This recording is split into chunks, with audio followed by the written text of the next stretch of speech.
Welcome to Set the Record. I'm Malcolm Anthony, all the way from Houston, Texas. We got Cody. Yes, sir. What it do, everybody? All right, editor-in-chief, man. Right there. Subscribe to the show wherever you're watching or listening, of course. YouTube, Spotify, Apple Podcasts. Give us those 5 stars. We out here working. Look, the game just ended. We out here working. Yes, sir. Putting it in there. Instagram and Twitter at Set the Record Pod. Like the Facebook page, Set the Record Podcast. We've got, seriously, huge show. News dropping right now. Great show planned. Cody and I prepared a baller episode. So we're going to drop right into the NCAA tournament, how it ended, and what we saw in the game. So Cody, man, Uconn, 76, San Diego State, 59. What'd you see? Man, I mean, I just saw a lot of Uconn out there, man. They got it from the beginning of the game. First half, all dominant. Second half, they couldn't stay away from the free throw line. You know, it was just their game to take. You know, absolutely. No, shout out to San Diego for putting up a fight, but you know. Yeah, they pulled within 5. They pulled within 5 in the final few minutes of the second half to try to make it something. Wasn't enough to come through with a victory, of course. Uconn, man, yeah, a new blue blood, right? They gotta be blue-blooded, man. Look, this team has won 5 national championships since 1999. 5 of them things. Okay, man, that's beautiful. Okay, look, not a lot of teams have won that many national championships. Just to be clear, UCLA's number 1, they got 11. Kentucky's got 8. North Carolina got 6. Duke, Indiana, now tied with old Uconn with 5. You know, Uconn is a blue blood officially because they have topped Kansas, who's got 4, who's been known to be out there. So look, we watched a good game, really, from young kids who are going to be something in the NBA. And look, I think a few of those guys tonight, Newton, Sanogo, showed some serious ballers, moxie, man, some defensive talent, and really both those guys stepped up today. And Sanogo throughout the tournament has been super spectacular. On the season, averaging 17-5, but during the tournament, averaging 20-9 as far as rebounds go. 20 points, 9 rebounds. So stepping up his game, and even his field goal percentage went up, I think, 7% in the tournament, which that's freaking nuts, right? So, he's one of those players, you know, he'll elevate his game when the time comes. You know, that's what you love to see. That's what you want to see. So, yeah, no. And really, speaking of things and great things that come from Uconn, just to go through Uconn's brief history of championships, in 99, they had a guy by the name of Rip Hamilton. Have you ever heard of Rip? I have. All right. How about in 2004, they had Emeka Okafor, Charlie Villanueva, Ben Gordon. You hearing some of these names, right? Pretty sure I've heard a few of those guys in the association. Okay, how about 2011 Uconn championship? How about Jeremy Lamb? Yep. How about Kemba Walker? Yep. How about Shabazz Napier? Yep. Yeah, all right. How about 2014 Uconn championship? We got Shabazz Napier again. You know, doing it again. That's it. That's the end of the list. But no, seriously, in this class, I wonder who shows out in the NBA from this championship. So just keep your eye out, and it'll really be something special to see. And you know, this game was fun, especially at the end. But the game of the weekend, to be honest, was by far the women's championship game. Yeah, man. That one stole the show. Oh my God. That one was a game. Oh my God. Yeah. Okay. So look, LSU takes the championship 102, scoring the most ever in women's national championship game history to Iowa's 85. It really felt like a dominant performance, but Iowa kept trying, man. You kept seeing the effort. Caitlin Clark, she put on, I think, 30 points in the game, and she tried ever so hard to win it. Not enough. I think she had 8 threes, which was the most in women's NCAA championship history. She did a lot of things that were the most. She most points in NCAA tournament history, men's or women's, with 191 points. She had the most assists in women's history in a tournament with 60. One short of the men's was a record set in 1987 by UNLV. But yeah, no, seriously, I think it's been one. It was the craziest term, but the winners, right? The winners, right? Angel Reese, man, we had she did something seriously though. 15 and 10 in the game and 34 double doubles on the season, which is also the most in women's NCAA history. So that's also super awesome. Jasmine Carson, 21 points in the first. She went crazy, bro. Dude, she could not miss. Could not miss. Crazy. Dude, even ridiculous. At the buzzer, Banker at the buzzer, man. She wasn't playing. Yeah, I loved it. She stepped up, bro. She, championship game, she stepped it up. Yeah, because all the girls were in foul trouble. 6 of the 10 starters for both teams had 2 fouls at halftime.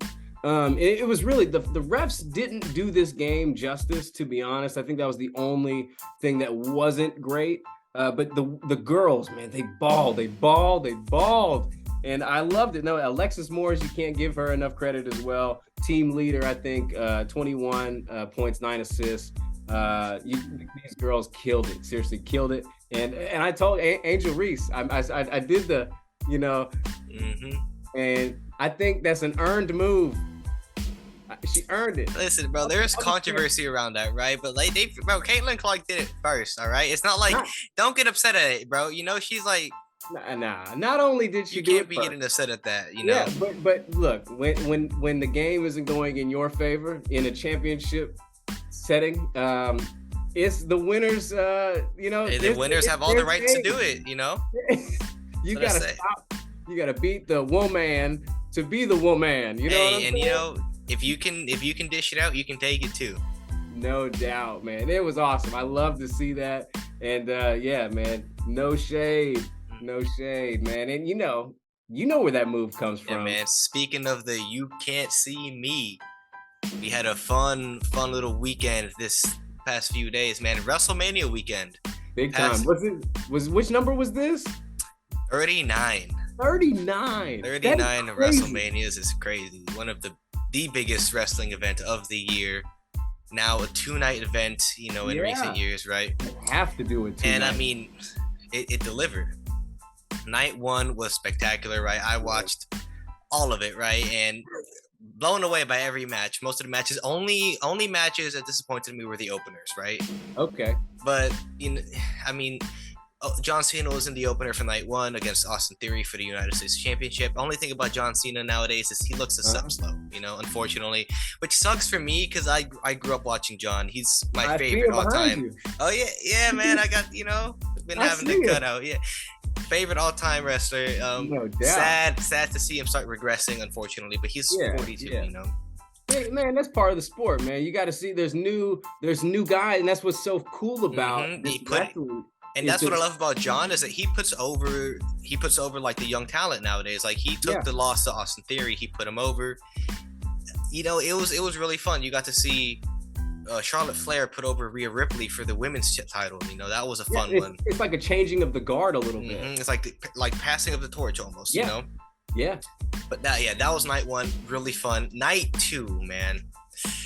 Don't get me started because night 2 had a whole bunch of bangers. Yeah, with all the wrong winners. Is that how it happened? It was so sad, man. Oh man, I read the headline both days. Sunday morning I read what happened Saturday, and then Monday I read what happened Sunday. But I read Snoop Dogg was involved even. Snoop Dogg, hey, he gave out the people's elbow to the Miz. Elbow in the folks, man. That was fun. But for the people, man. For the people, man. But the big takeaway from night 2, unfortunately, was WWE failed to pull the trigger on Cody Rhodes. They had built up the story. This was literally a story. It was finish a story, all the way up until WrestleMania. Have Cody Rhodes be the guy to dethrone Roman Reigns. 945 days as champion. Yeah. Right? Cody Rhodes was the guy. He left the company. He became a star elsewhere. He was doing what his father couldn't do at the biggest stage of them all. Mm-hmm. And he falls to a spear from Roman Reigns. And it was I mean, I just don't see it, how they can do that. Yeah, It's this story, but from a business perspective, WWE recently got sold to Endeavor, so they don't want to make any big changes, as they're getting sold. yeah, no, And understandable. they want the 1,000 days as champion for Roman Reigns. Just think about the money perspective. Think about the merch sales. Think about the Yeah, advertising. 1,000 days as 100%. champion. Yeah, Last thing that they can do with that is they're trying to build up SummerSlam as the second biggest event in wrestling, right? So if they yep, build to a rematch at SummerSlam between Cody yep. Rhodes and Roman Reigns, or go down another story with the bloodline and have Jey Uso be the one to take it from Roman Reigns, I guess I'll be content with that too. But Yeah. I Well, let I, I alone think, now with the UFC ownership being involved, they might have guys cross over and kind and of that's the plan too, right? make the event a little bit yeah, just a little more, a little Two more power extravagant. companies in like the Yeah, sports entertainment world yeah. combining. It's exciting. I tell Triple you. H made the announcement today. Mhm. WWE is not going anywhere. That purchase doesn't mean anything for the No, WWE side of every. no, they're gonna It's just a keep. team up. Yeah, absolutely. It's just a money. Both sides are just taking some money in this. And, for UFC fans out there worried about Dana White tainting the sport, it won't happen. Look, just because they got involved with the WWE, which is a wonderful product, the UFC is not going to do anything to change its brand either. Both guys, like I mentioned, going out for the dollar bill, man. They just going out for the paper. So just like we all trying to get out there. So nah, all good, man. The fight's still gonna be good. John Jones still gonna be the champ. We still gonna get Conor McGregor getting, trying to be out here doing something. We'll see. Yeah, man. There's no need to panic, man. No Both need to panic. companies will be fine on their own. Yeah, yeah. Nothing big is changing with the companies. They're just teaming up. That's That's all it right. is That's to right. it. Hey, speaking of nothing big changing, we got a 6-year deal coming in the NBA to the CBA. What do you think of the new changes, good changes, not so many changes, really, to be honest? I mean, Uh, it's interesting. Draymond Green was a little salty with the deal. What was Draymond Green about? What was he talking about? I didn't hear that. Oh yeah, he did not like that they signed this deal so fast, Okay. which they did. I was actually shocked they signed so fast as well. But CJ McCollum, the president of the NBA, MBPA. right now, he's a guy who is a great mediator, and he's just trying to ball himself. And I really think the players got a good end of the deal here. They could smoke weed, no problem now. And hey, look, I'm all about that. So that's cool. But no, really, not that was too heavily important to these people, anyways. But I thought the one thing that was critical was the all-star, not the all NBA, the MVP stuff. You have to play a minimum of 65 games to get all NBA and to be qualified for awards in the season. So 65 is a lot, man. I mean, I but like it was that. kind of an unwritten rule already, I right? know. Like if you didn't play, you don't get the award. But I like that now they put an official number on it because I do too. I like that there's a number on 65 it. is solid, No, it is. It is. That's missing 17 games of your 82 season. So that, I mean, really, I like that as well. But I also see that being really tough. Like for guys who miss, like a Doncic who's gonna play 61 games maybe, Kawhi but Leonard. balls out, or Kawhi, who's obviously never going to win an MVP for that exact reason. But yeah, no, you make that's a great point. So Joel Embiid always walks that thin line of how many very games. close, and we'll talk about that here shortly. I'm glad you brought that up. But yeah, the other thing the CBA did was they put a mid-season tournament. What do you think about the mid-season tournament, Cody? The mid-season tournament, that's interesting because what's the real incentive to play? That's the only thing. I like the idea. I'm down for it, right? It sounds fun, but from a player perspective, just a month, just like an extra cash grab when they're already making millions, right? Yeah, I don't really how see do the you sell $1 million motivation. to a millionaire? Now, if you're on a minimum contract, you're balling out. You want that extra money. You on a two-way deal. Yeah, you better win that. But right. I don't see how you're gonna want to get LeBron to play in this tournament. Yeah, I hear that. especially to play harder in the middle of the season, for like you just said, a couple extra dollars for a guy like LeBron. Yeah, But it's no, fun though. I like the idea. I just think it just needs a better incentive, like it is. Yeah, for so the organization. Say you get an extra draft pick.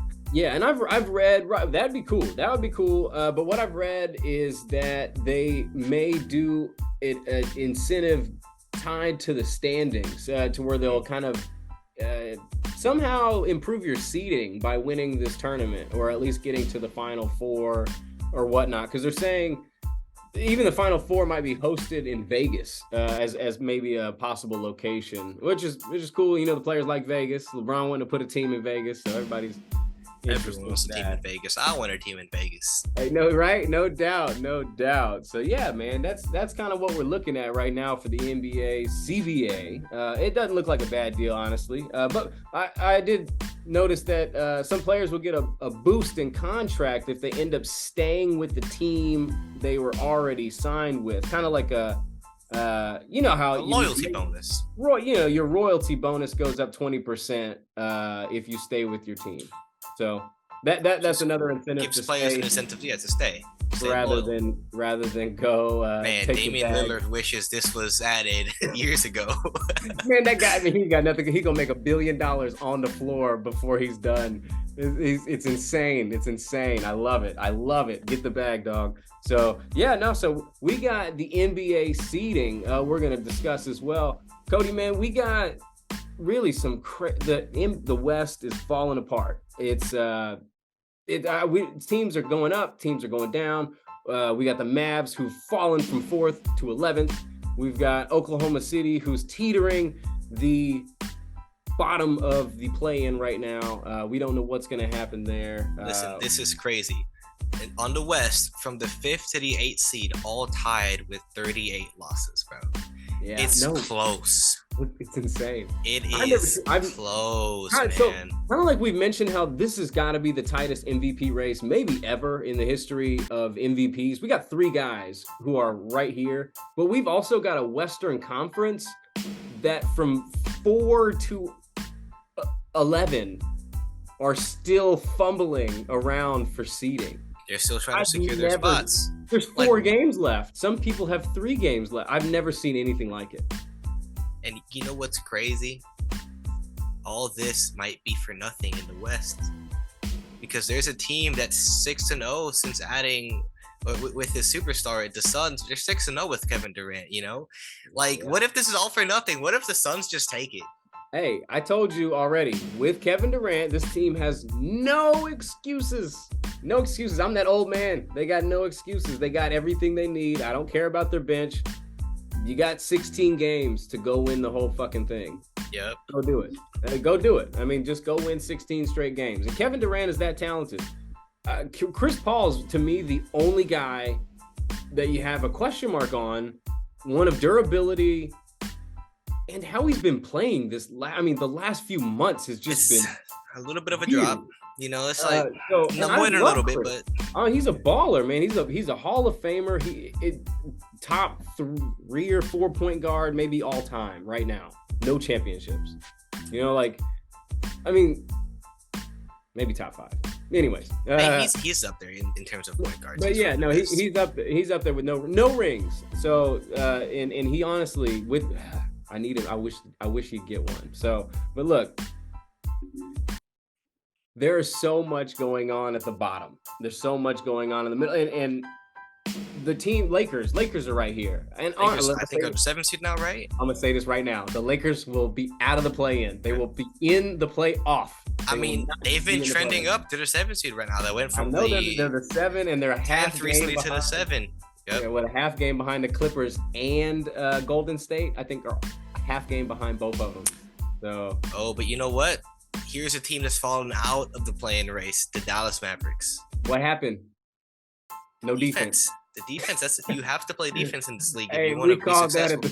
They had a game where like 3 players by themselves combined for over 70 points, and they still lost. Yeah, no, there's no excuse. And you have to play defense. Yeah, they don't. There are two guys specifically. Well, really, their whole starting five's a liability. on defense, but Kyrie and Doncic are specifically guys who are so offensively heavy in their game. They have no time to expend that on the defensive side. I don't know why JaVale doesn't get more play time. Truthfully, they need a defensive presence in the middle, and he would help that. You're not going to play Christian Wood for defensive purposes, and you're not playing JaVale McGee either. It's like, that's what I'm saying. I honestly makes no playing sense. Both of those guys might be a benefactor. Plus, you have a guy to lob to. I know they need to get they keep Tim Hardaway out on the floor. I think those three would be great. Play Luka at the three. That's honestly the best way to see him move forward. But I'm not the GM. I'm not the coach. I know nothing. I don't envy having to make those decisions, man. They need to make a trade in the offseason. I'll tell you that much. And their team, they're saying that they're going to try to keep Kyrie Irving. They're trying to re-sign him in free agency, but they should. And they should try it, right? I want Kyrie to stay another year. I want to see what that looks like. You gotta get defense. But they need to get defenders first. Yeah. I think Kyrie has to say, if you guys want me back, I will sign back if you get some defense around this team. You go find Mikal Bridges, man. He over here balling with the Nets. Go trade more picks for Mikal, man. I'm saying they gotta do something, man. The net. Look at the Nets. Okay, how the Nets surviving? Mikal's averaging 28. Dude, they since ain't being playing, traded. Man. They ain't playing. So yeah, not only so the trade happened February 9th, I think, with KD leaving Brooklyn, and they started off 2-5 when in that first bit. It was kind of rocky. Won the first game, and then 1-5 after that. But in the month of March and since 9-8, that's winning basketball. And in the Eastern Conference, they're in 6th place above the Miami Heat. And looking like they're going to stay there 2 games above them right now. The Nets. Hey, I mean, everybody knew that they were going to fall out of like a top 3 seeding, when they made those trades or from wherever they were. I thought they were going to be a play-in team, like bottom of the play-in, big drop-off. Yeah, 10, 9, 10. They're impressing us, man. Big time. No, it's Mikal Bridges. Seriously, he's balling out. But sorry, I digressed. I had to jump ship there for a moment. But yeah, okay. Do you think the Warriors or the Clippers have a better chance of staying above the play-in line? I think they do.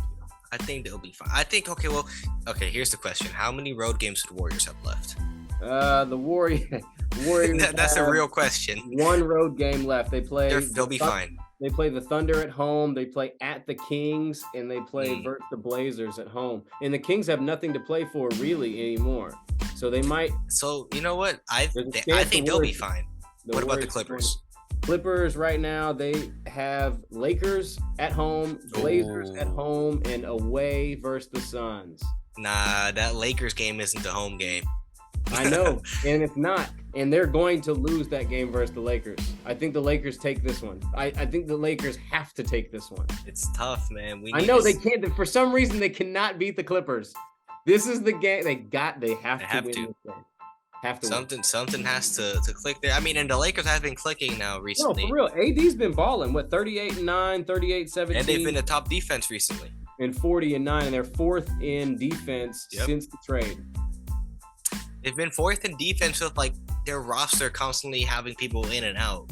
Yeah. So it's like that's the scary thing about this Lakers team is that we haven't even seen them at full strength just yet. Like we haven't had a big enough sample size of everybody playing. Not yet. When LeBron was out, like LeBron was out, AD was in, right? D'Angelo Russell was out, LeBron is also out, AD is out, LeBron's back. It's we haven't seen that team at full strength, and they're still good, which is scary for one of those upper teams because they're coming. They're trying to win. They're hungry. Those top 3 seeds better be worried, no doubt. But top 3. We top 3. How about Giannis? How about Jokic? How about Embiid? The balances have been shifting like crazy the past 2 weeks. Giannis beat Embiid. Embiid beat Jokic. And then Jokic kind of won when Embiid wasn't playing, but yeah, I think the Sixers losing and then Embiid missing time is what hurt Embiid's MVP case. I think Philadelphia has beat the Bucks without Giannis once this year also. So like that was early, but I know, but it's all happening. It's all like discombobulated Yeah. within itself. But the last thing you saw what mattered, and what we just saw Is was Giannis dominant at the end? yeah, Giannis 117 over Milwaukee 117 over And Philly's that game was 104. rough for Philly, and it was rough for Embiid too. Embiid shot like 44% from the field, right? Yeah, he didn't have a Didn't good have a good game. 1 of game. 7 from 3. Yeah, 28 James points. Harden didn't have a good game. He had Nope, 11 and 11 points. 6, Yeah, 11 points, 1 of 3 from 3. Yeah, Giannis four he for showed up 9. 33 and 14 rebounds. And I think what's important to note in this MVP race, I'm going to say this real quick. These guys are all killing it this year. Okay, Giannis has the best record in the NBA with the Bucks. Best record, right? 56 and 22, right? Best record in the NBA. Also, he's playing the least minutes of these three guys. He's playing 32 minutes a game, averaging 31 points, 11.8 rebounds, and 5.6 assists in 31 minutes. That's crazy, man. He's been Like, taking it to a different level than like especially recently. He's just been going crazier, and I think he's just catapulted himself to #1 in the MVP race. If the Bucks win out the rest of yep. this, if they win out the rest of the season, they got 60 wins. If the Bucks win out, they go 60. They got the Wizards, the Bulls, the Grizz, and the Raptors. And if they win out, I don't think you can deny it. If they win out, you can't deny it. I don't think. I agree. I mean, I agree. And Embiid is, I think, second to me still. I think right now it's Giannis, it's Embiid, it's Jokic is how I've got it, based on what I just saw. Mm-hmm. You know, and honestly, I really want Embiid to win it. Truthfully, I really want, in my heart of hearts, I want this guy to win it. Because I like him, man. I like this guy's character, his attitude, his moxie, man. He's a goofy guy, man. I like his he was a troll on Twitter, top 3 Twitter accounts in the NBA. The process. I didn't like that nickname, but he's become that, and it's fun to watch. So as a part-time Philly fan, because my boy James Harden, I've also been I've been rooting for Embiid heavy. I've been wanting him to win it. He needs to really, really show out these last few games, and the Sixers needs to be dominant. Absolutely, no, I 100% agree. Yeah, Sixers have not a great schedule. I'm not gonna lie to you, not a great schedule. Sixers play the Celtics, the Miami Heat, the Hawks, and the Nets. This is perfect. Hardest strength of schedule. This is but perfect. If they win, then Embiid wins. And Embiid needs to have moments, right? He so needs this is to what's do his crazy. thing. So what do you say? If Giannis wins out and Embiid went out, it's more impressive that Embiid did it because of his strength of schedule. Yep. Because I mean, the hardest game on the Bucks schedule is like the Bulls right now. Because the Bulls have been hot. Yeah, the Bulls are the Raptors, but meanwhile, honestly, over here it's the Celtics, man. All of them. No, I mean seriously, Celtics. You got the Heat, the Hawks, and the Nets. All of them are playoff teams right now.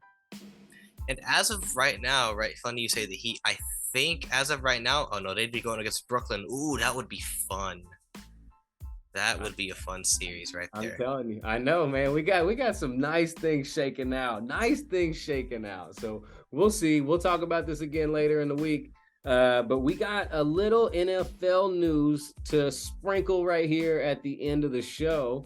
Look, man, the Commandos are for sale, and I'm so excited. And there's a chance. I was gonna ask.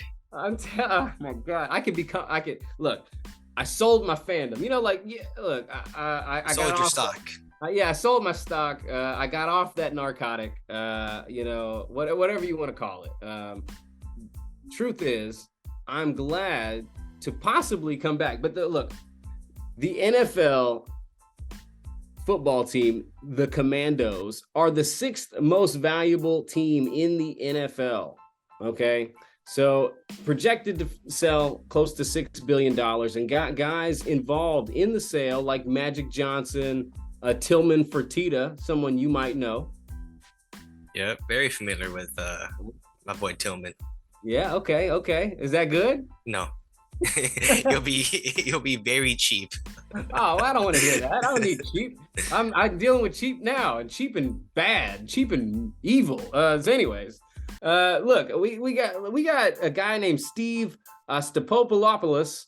Also, a guy it could be involved, a Canadian billionaire. I don't know this. I hope I didn't botch his name terrible, but I tried the best I could. And seriously, Magic Johnson is the route I'd love to take. I've even heard Robert Griffin is possibly involved in one of these listings. You know what I mean? So it's exciting, man. I'd love the team to be for sale. I'd love to buy stock into that team again. You know, I grew up. I was born a Washington fan, but you know the old team. Yeah, the other Washington team. But now with the new name, I need a name. With the new ownership, I need a name change. That's urgent. You don't like the Commanders? No, terrible name. What was that? What's a commander? A promoted cowboy? Fuck that. You know what? Hey, it can't be anything worse than the Washington football team. I love that compared to what it is. I like that way more than this. You're trolling. I'm like, let's go back. I'm like, I hate this. This is a terrible name. Look, I Red Tails. Where's the Red Tails? Anyways, Lamar. This is the important news. Lamar is not signed, man. What's going on there? Not signed. Said that he had requested a trade. Yeah, man. He wants out of Baltimore. I mean, can you blame him? Yeah. No, they put the damn. I was about to say they put the franchise tag on him, man. That's cold blooded. I think they hate him. Nah, I think ownership is cheap. You mentioned cheap, right? Yeah, that's another one of those out the mud kind of groups. Yeah, they gave Flacco a deal and it never worked. You know what I mean? So they're a little scared, and let alone Lamar's been hurt the last 2 seasons, ending the year. So, and that's where I can see it. It's like you don't want to invest into a guy who showed you right that he can't be healthy, but he's also an MVP. Okay, Lamar was hurt 2 years ago. I think this last season he probably could have played. Honestly, it was about the money. I think they shut him down. I think he shut him down. I think he shut him down. I think he shut himself down. He's like, y'all ain't paying me the bag. I don't have a contract after this year. I'm not playing. I think that's why should I play, right? I'm still hurt. So that's fair enough. So you tell me. Now I think I think he needs to go. Okay, I think the NFL's conspiring against him. Look, okay, it's weird. Lamar has no agent.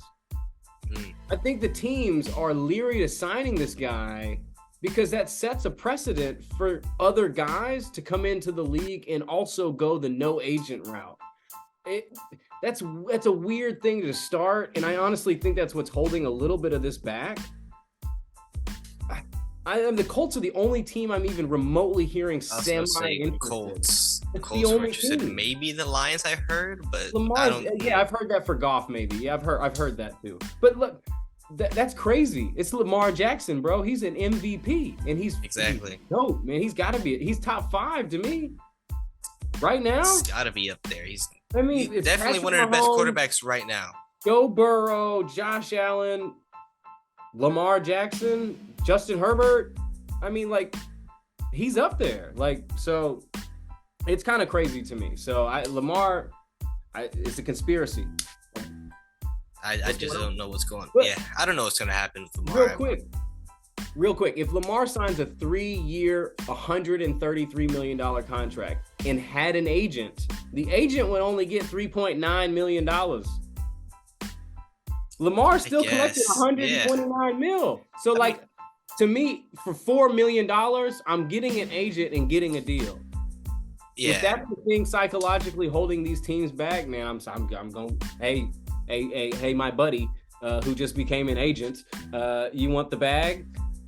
I'd say once you're making that kind of money, like a 10% cut isn't really. It's only 3%. Or 3%. Right. Lamar. Yeah, he can get an agent. But, Come on, man. Do what you want to do, Lamar. You know, at the end of the day, it's your choices. Yeah. If you want. I agree, no doubt, man. Hey, man, we killed this, man. Great show. Look, this was Set the Record. Subscribe, watch, listen, whatever you do. Give us 5 stars. We out here working for them. It's 11:30, man. We out here. Follow us on TikTok, Instagram, Twitter, Set the Record Pod. Like the Facebook page, Set the Record Podcast. Meditate. Make it go away. You're